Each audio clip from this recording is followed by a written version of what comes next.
So remember that word, we were talking about this word negligence? So negligence is when somebody does something that causes harm to somebody else that they had a duty not to let happen.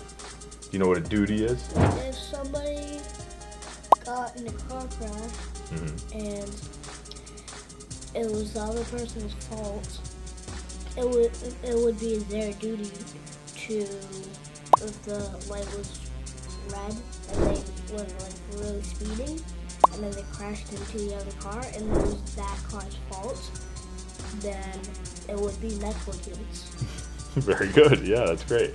And so duties, like whose duty is it to keep your room clean? Me. Right, it's your duty, exactly.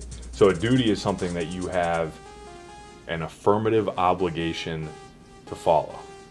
An affirmative obligation, those are some big words, right? So an affirmative obligation means it's your responsibility.